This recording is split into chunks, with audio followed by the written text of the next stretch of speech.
ಯುಗಾದಿ ಎಂಬುದು ಇದು ಕೇವಲ ಒಂದು ಹಬ್ಬವಲ್ಲ, ಹೊಸ ಆಸೆಗಳ ಆರಂಭ. ದಕ್ಷಿಣ ಭಾರತದ ಹಿಂದೂಗಳ ಹೊಸ ವರ್ಷದ ಮೊದಲ ದಿನವೇ ಯುಗಾದಿ. ಯುಗಾದಿಗೆ ಜನರು ತಮ್ಮ ಮನೆಗಳನ್ನು ಸ್ವಚ್ಛಗೊಳಿಸಿ ಹೊಸ ವರ್ಷವನ್ನು ಸಂತೋಷದಿಂದ ಸ್ವಾಗತಿಸುತ್ತಾರೆ. ಮನೆ ಮುಂದೆ ಸುಂದರ ರಂಗೋಲಿ ಹಾಕಿ ಬಾಗಿಲಿಗೆ ಮಾವಿನ ಎಲೆಗಳ ತೋರಣ ಕಟ್ಟುತ್ತಾರೆ. ಕುಟುಂಬದ ಎಲ್ಲ ಜನರು ಸೇರಿ ದೇವರ ಪೂಜೆ ಮಾಡಿ ಹೊಸ ವರ್ಷದ ಶುಭಾಶಯಗಳನ್ನು ಹಂಚಿಕೊಳ್ಳುತ್ತಾರೆ.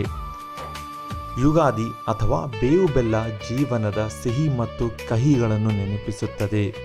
ಹೊಸ ವರ್ಷದಲ್ಲಿ ಸಂತೋಷ, ಆರೋಗ್ಯ ಮತ್ತು ಯಶಸ್ಸು ಬರಲಿ ಎಂದು ಪ್ರಾರ್ಥಿಸಿ ಯುಗಾದಿ ಹಬ್ಬವನ್ನು ಸಂಭ್ರಮದಿಂದ ಆಚರಿಸುತ್ತಾರೆ.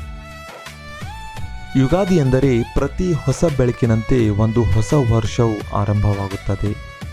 ದಕ್ಷಿಣ ಭಾರತದಲ್ಲಿ ಆ ಹೊಸ ಆರಂಭವನ್ನು ಯುಗಾದಿ ಎಂದು ಕರೆಯುತ್ತಾರೆ.